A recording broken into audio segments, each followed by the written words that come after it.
Good afternoon, everybody, and welcome to episode 2 of Simply Singapore with Azlin Bloor and guest host Larry Fournillier.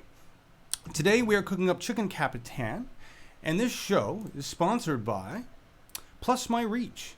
If you want to know more about what's going on with your Hangouts on air and YouTube live events, your engagement in general in Google+, these guys have a way to tell you a lot more about it that you can get out of analytics. Get in touch with Plus My Reach. We thank them for sponsoring this show. And I'm going to turn it over to Larry and Azlin right now, talking about Chicken Kapitan. There you go. How you doing, guys?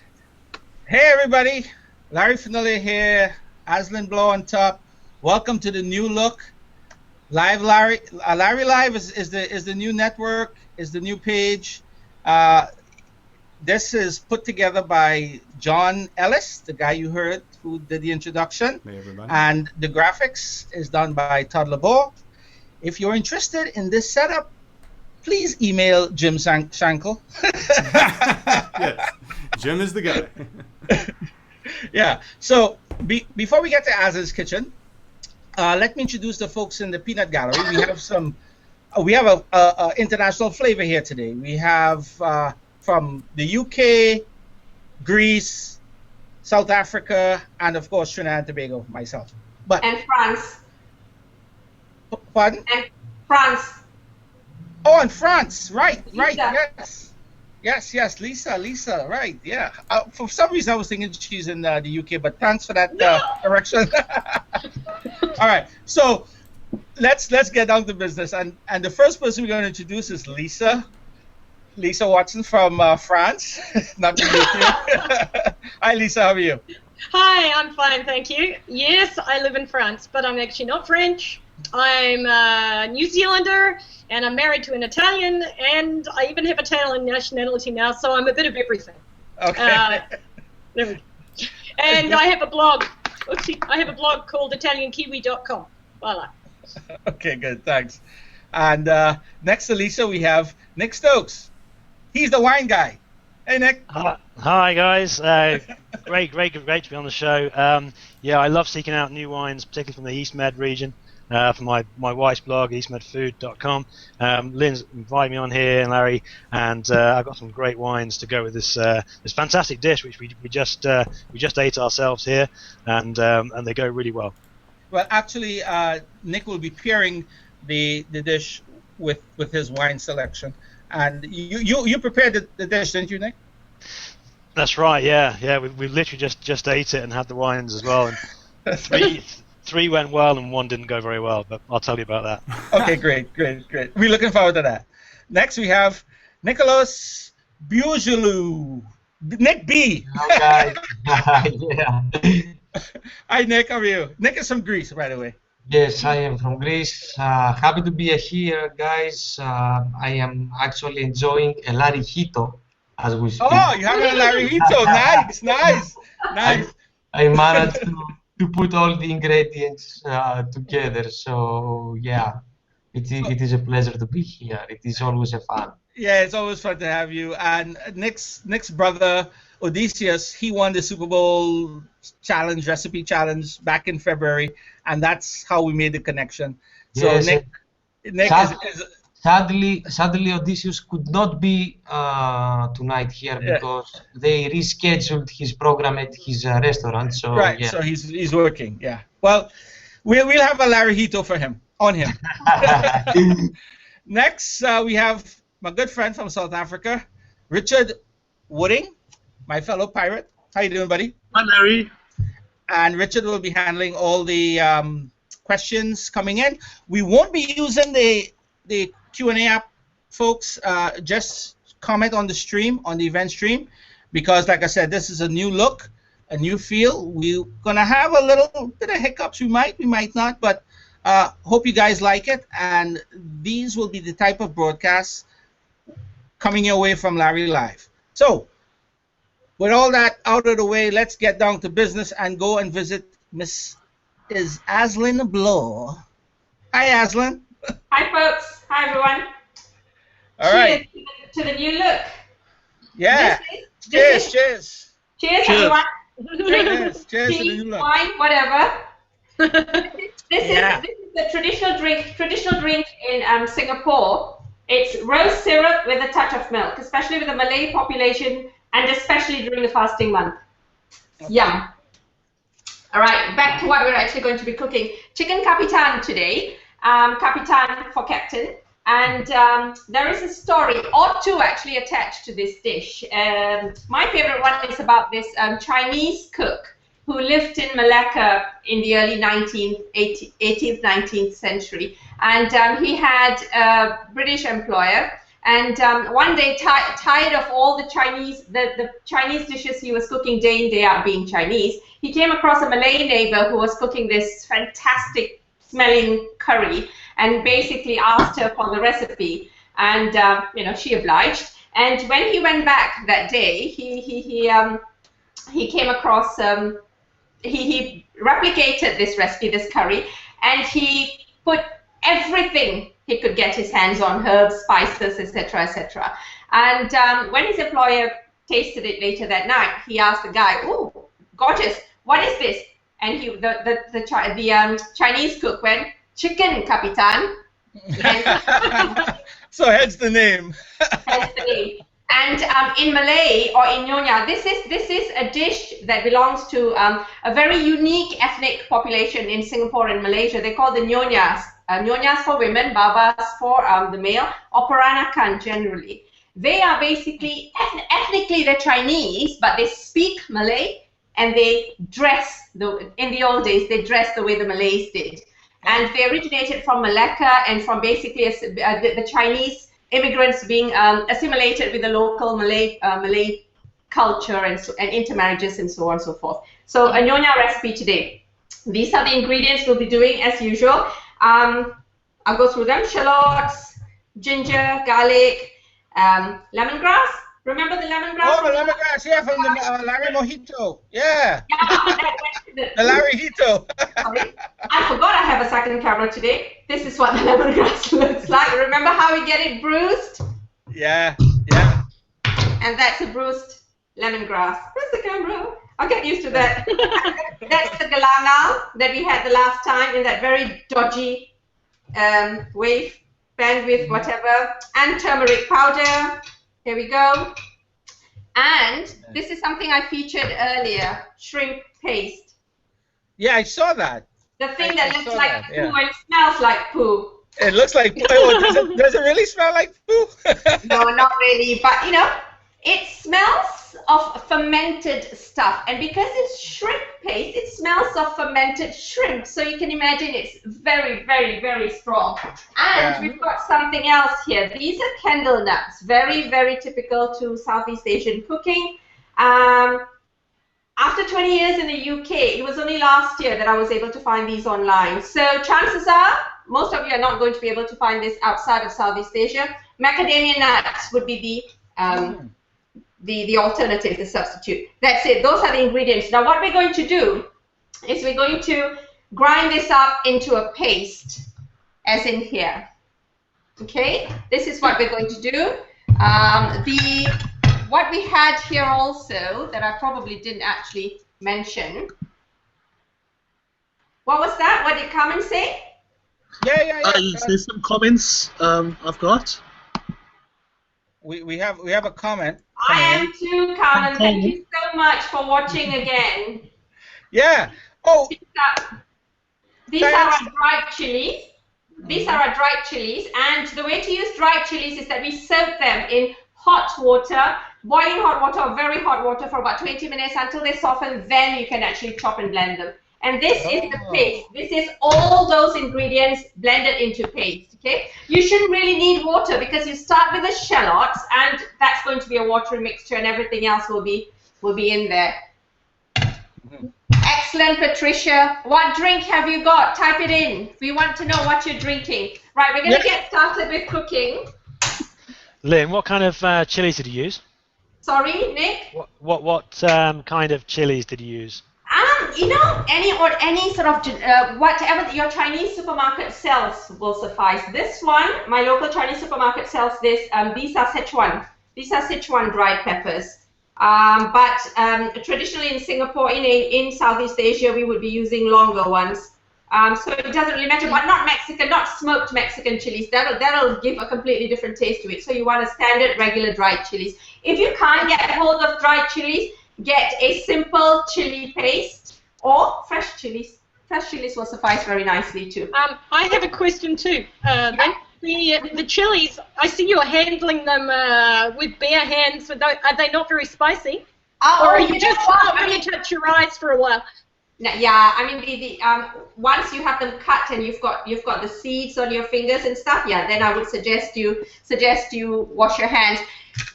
In all my previous shows, you've seen me handling chilies with gloves because I don't want to handle the seeds without any gloves. But you know, the outside's fine. Oh, really? I've been avoiding touching them for years. I didn't know. Oh, you know, it really depends. I mean, even Scotch bonnets and habanero are perfectly fine, right, Larry? Yeah. But if you touch the outside. But the outside's perfectly fine. The skin's perfectly fine. Yeah, it's once you cut the inside, you touch the seeds or the membrane, then that's it. It could be very hard. We had a couple things coming up on the screen. A couple comments. Ms. Stort says, looking good. I want to give a shout out to Kim Boltman. Hi, Kim. Carmen, well, of course, Carmen, we featured her. Also, Jim Shankle. Hi, Jim. Okay, we're starting with sauteing the paste now. The recipe itself is very, very easy. You've got the paste, you've got the chicken. We're going to saute the paste. We're going to coat the chicken with the paste. We're going to saute the paste for a couple of minutes. Coat the chicken. Add the coconut milk, which I left out of the ingredients. Add the coconut milk and let it cook away. And that's it. Simple. So it's just a case of getting the paste. We're going to cook this for a couple of minutes. You know when it's done because the aroma is amazing. It's marvelous. Medium-high heat. If you think your paste is burning, lower the heat down. I also have another question. I was just wondering about the galangal. If you can't find it, I can't find it. Is there any substitute, or is there really the galangal? The galangal? Yeah. No. Yeah, galangal or galanga without the L. It depends on where you come from. No, we had this in the first episode. There is. I did watch it, but I've forgotten. for this particular curry, if you can't find galangal, if you can't find lemongrass, leave them out. You are still going to get an amazingly rich and flavorsome and aromatic curry. So in this curry, that's not a problem at all. Because imagine this Chinese cook, if he hadn't got his hands on galangal, the curry would still have been fine. So, you know? So we're going to keep sauteing this. Folks, in other words, there are no substitutes for galangal. Either you have it or you don't. And if you don't put it in. Right, Azlin? Sorry, you know what? My volume is not high enough. So sorry. Say that again. I said there are no substitutes for galangal. Either you have it or you don't. If you don't have it, don't worry about substitutes. I'm afraid so. When you are born and bred in Southeast Asia, you know there is no substitute for galangal. Only those born outside of Southeast Asia will tell you there is. Yeah. Trust me on this. We are very particular about it. Right. Now it's time to coat the chicken.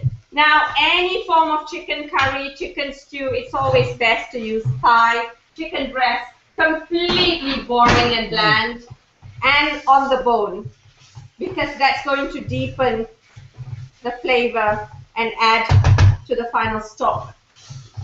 Okay, so that's what we do. That looks really good, Azlin.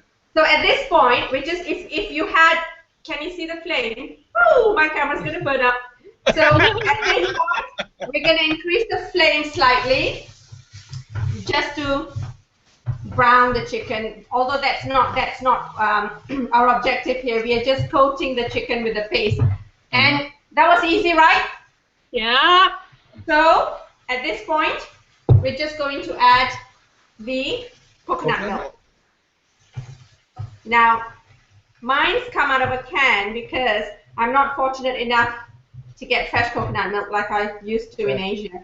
So this is a thickish curry. How much sauce you'd like with it completely depends on you. Okay, so if you'd like more, add more. But I would start with a little bit. Full recipe on linsfood.com. All information on galangal, on lemongrass, on shrimp paste, all the links are on the event description. So if you guys want to find it, okay, all the information is found on my blog as well. So there we are. That looks really good, Azlin. Coconut milk in. That color is going to deepen. And an important tip about cooking with coconut milk: never cook with coconut milk on a rolling boil. Never cover with a lid, because the coconut milk will curdle. Yeah. Even coconut milk out of a can, even coconut milk out of a can with stabilizers can be temperamental sometimes. Yeah. It will break down on you in a rolling boil. Yeah. Yeah, I know that too. I've done that. I've done it too. Now at this stage we're going to add some salt. We're going to let it cook away. And Nick, shall we start with your first wine recommendation? Yeah, absolutely. So we as I say, we made this dish, and it is super easy, and great flavor. The difficulty with spicy food, particularly if it's hot, is you need something to sort of balance that. So you can't have high tannin wines. You can't have high alcohol wines either, because they would just make it worse. So what you're looking for is fruit. And to be honest, the ideal is beer, as lager, a nice cold lager. So I've got a Singer beer here, and it was absolutely superb. It works really well. Oh, we can get that from the local supermarket. Can you? Yeah. Is that Indian Singer beer? It's No, Thai. it's Thai. Oh, Thai. Thai. Oh, Thai. It's Thai, but it's very easy to get hold of in South Africa as well. I actually have it quite often. Hey, Yeah, we do Nicholas. too. Nicholas, I have a question. Would you said a light beer would go with that? Would a nice IPA summer ale be perfect for this dish? So long as it's chilled, yeah, definitely. Okay. Nice So and chilled. IPA would go really well. So, not knowing beers, are beers different? I mean, if you... Lynn! I'm sorry. If you say Singer beer is okay with this, does that automatically mean any sort of beer will be okay or not? Well, No. No. well, actually, we have two beers that they make here: Carib and Stag. Carib is more of the lighter, Stag is more of the heavier one.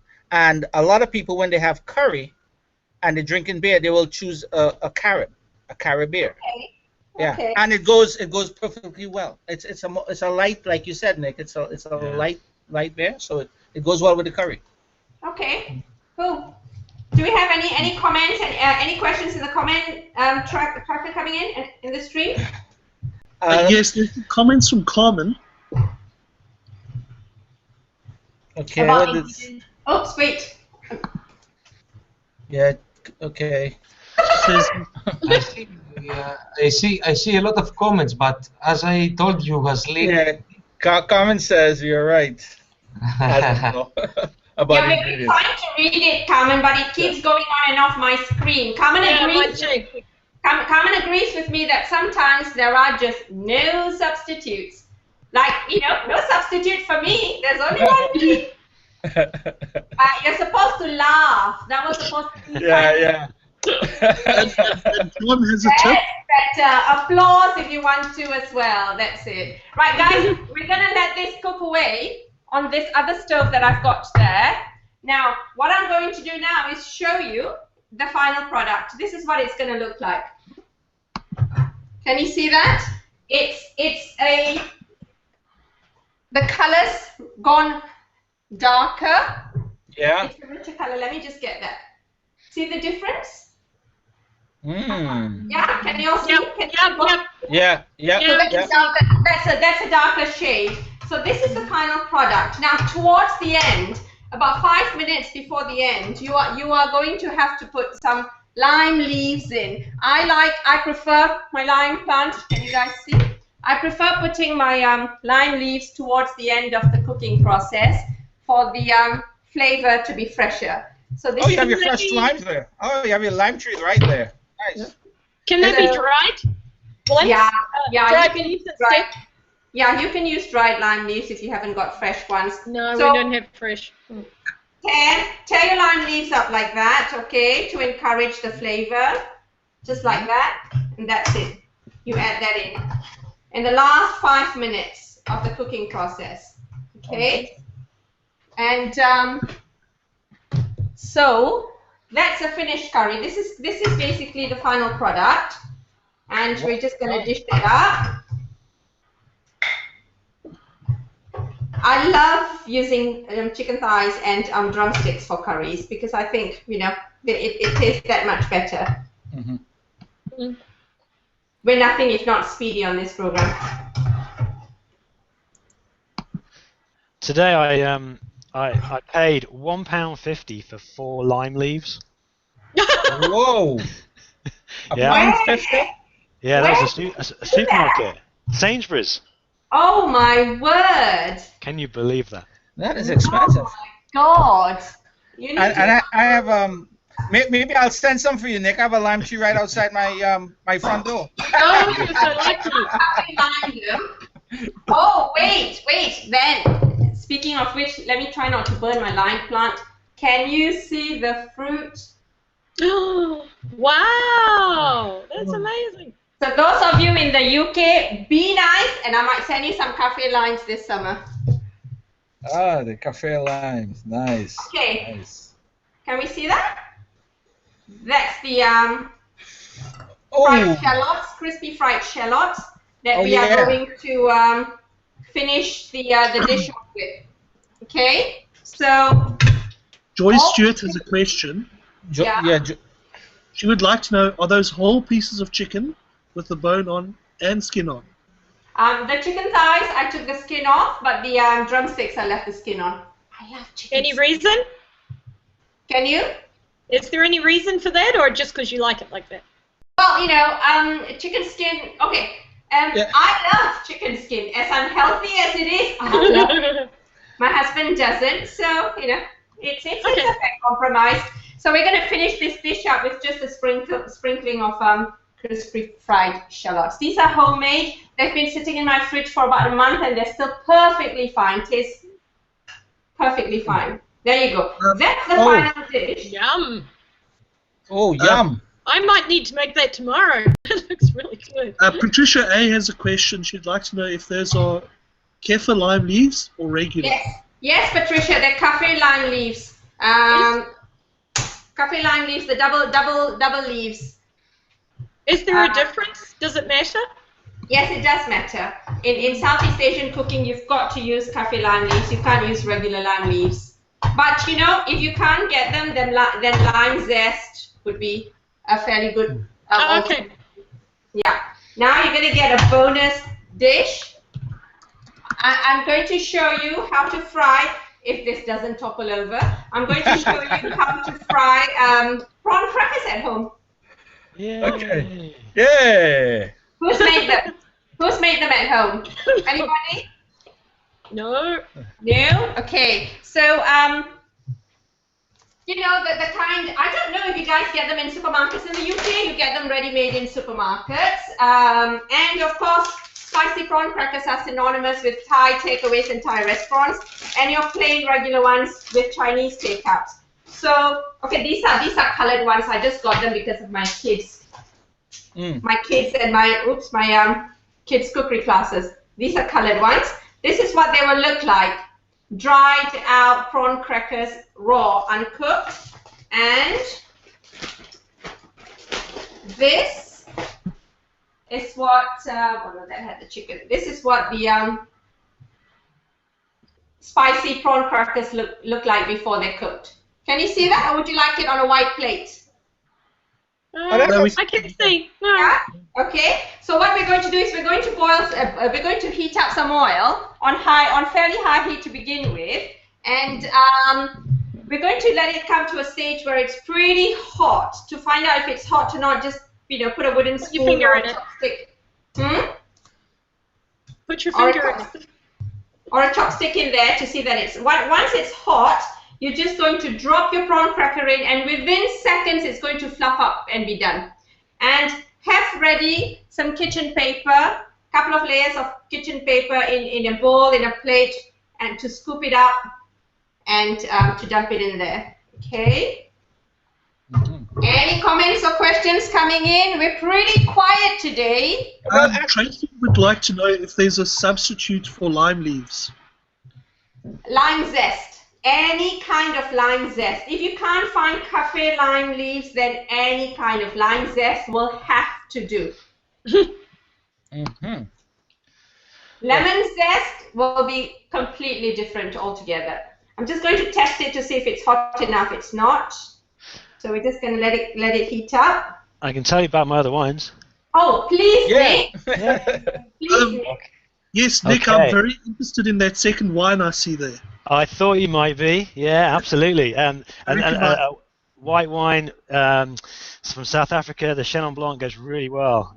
Really well. It's nice and fruity. And that was probably the perfect match, actually. If you're a red wine lover, then pick something which is light, not very much alcohol, and fruity. So I've got a Beaujolais here, which worked quite well. But this one, the dark one, the Kortaki, it's a sweet red. It didn't work at all. It's too sweet.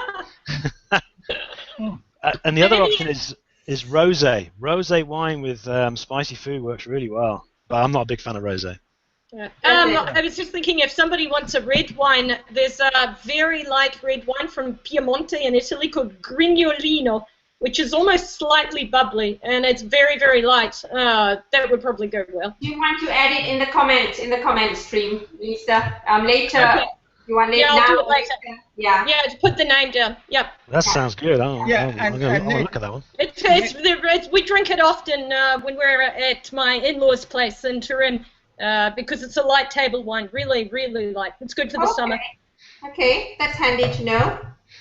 Actually, Azlin, if you don't mind, I have a question because in the recipe you mentioned both ginger and another one called galangal. Yes, and I read it is an Asian plant. So if we don't have galangal, should we skip it and keep the ginger, or? In this recipe, you can skip the galangal and you'll be perfectly fine. Sure, it's not going to end up being exactly like my recipe with the galangal in there, but you can skip it in this recipe. But some recipes like say laksa or rendang, if you don't have galangal, then you're buggered. We have a comment. Yeah. Yes, Elena says thank you for the suggestion of the good wine. Okay. That'll be for you and Lisa. Yeah. Okay, we're gonna Nick, for you and Lisa. Okay, we're gonna start with the prawn crackers. Okay, it's hot enough, so I'm gonna put one in, and you're gonna see. Okay.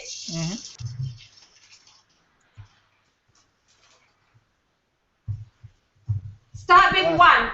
The first time you're doing it. Once you're used to it, then you can add a few. See how quickly they fluff up.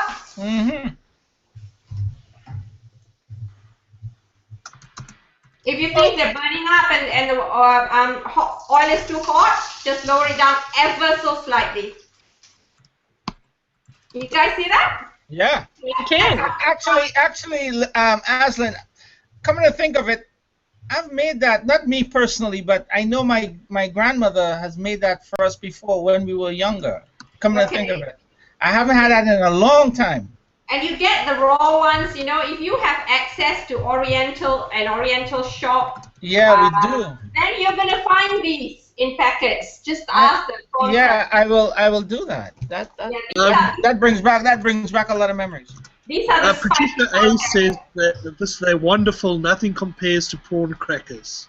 They are yummy, aren't they? There you go. These are the spicy prawn crackers.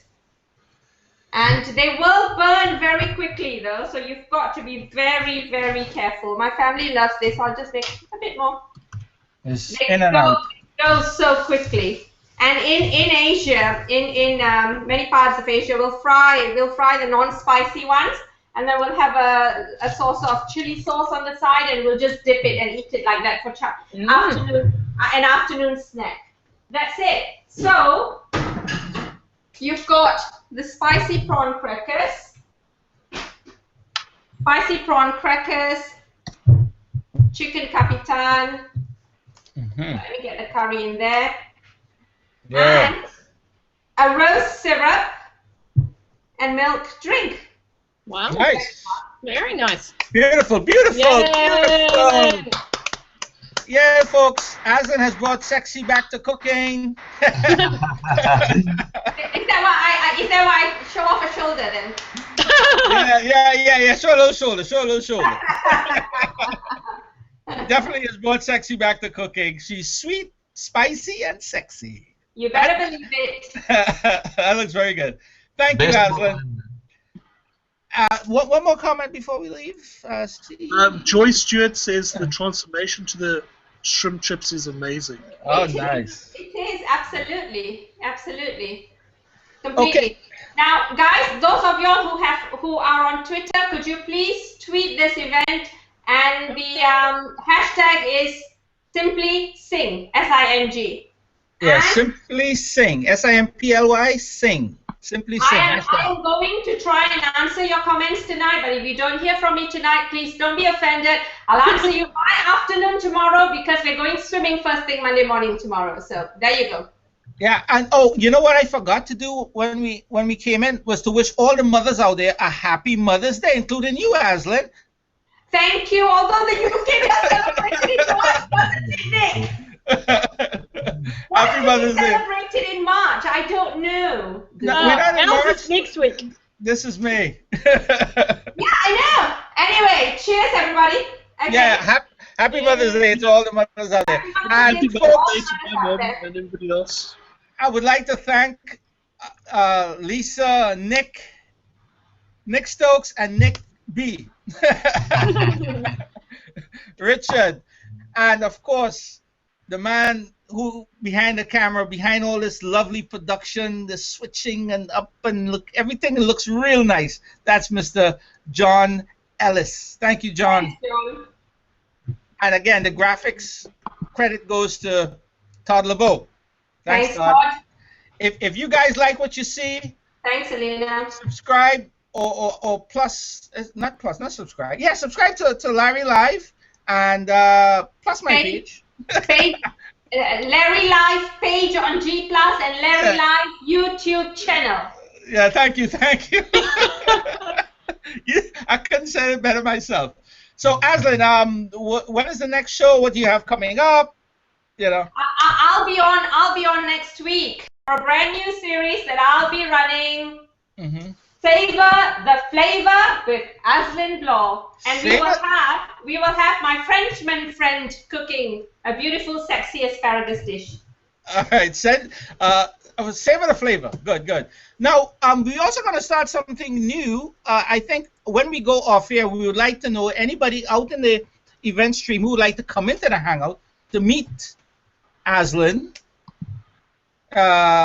Just put your name and we'll invite you.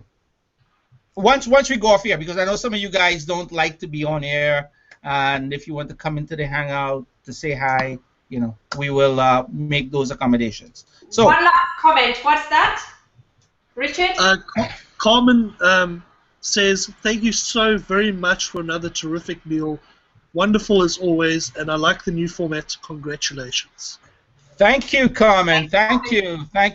Like to say. And actually, Michelle is asking about the next hangout on air, if there is any schedule. We've got loads, Michelle. We've got one coming next week. Every weekend, there's one. There's mine. There's Larry's. There's Maggie's. Yeah. We got a lot of stuff coming on Larry Live. So if you want to see great hangouts, cooking hangouts in this format, follow Larry Live. Subscribe to Larry Live. And Larry Fournillier is saying goodbye from Trinidad and Tobago. So, Azlin, you want to take us out since it's your gig? Bye, everybody. Thank you so much to all the panelists. Thank you so much to everybody who's commented, watched, plus, etc., etc. We'll see you again on Simply Singapore for another sweet, spicy, and sexy time. Ciao. Bye. Bye.